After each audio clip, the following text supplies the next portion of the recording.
हमरे खातिर तोहरा के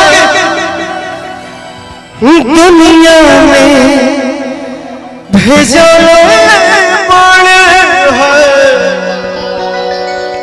हमरे खातिर तोहरा के दुनिया में भेजले बड़े है। भगवान बड़ी फुर्सत से तुहरा के बनोले बड़े।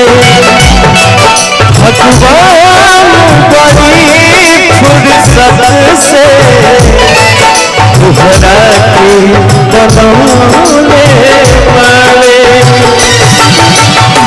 हमरे खातिर तोहरा के दुनिया में भेजले बड़े।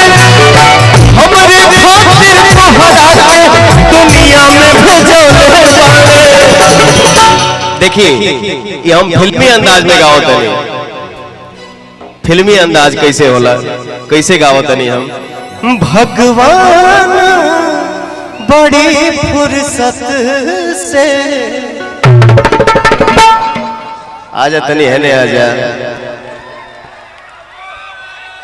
चांद के टुकड़ा बताओ तो है जोड़ी के जोड़ा बा। ओह मस्त है ना। काहे मारा तेरे बताओ। हक बा। फिर से बोला। हमार हक बा। मारेगे और प्यार करेगे भी। भैया हर केहू के ईमान नहीं ओकरा बस में। भैया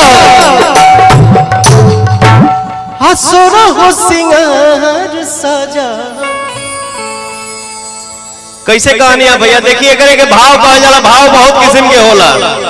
अगर करे के हम कहती कि सोरा हो सिंगार सजल सोरहे बरस में ना भैया एमे भाव होके की चाहिए। का भाव होके की चाहिए कि अरे सोरा हो सिंगार सजल सोरहे बरस में। सोरहे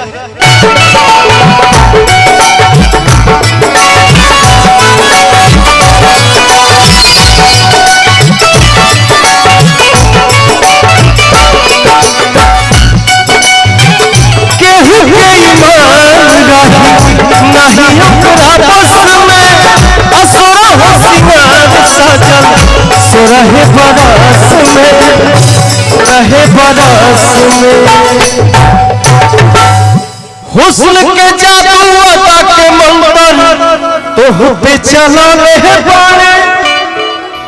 हुस्न के जादू अदा के मंतर तोह पे चलले बड़े।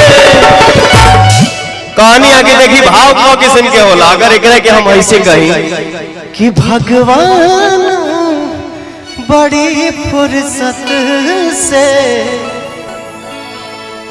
भगवान जी भोजपुरी में ठेठ भोजपुरी में कैसे कहे लोग भगवान। तब भगवान बड़ी फुर्सत से तुहरा के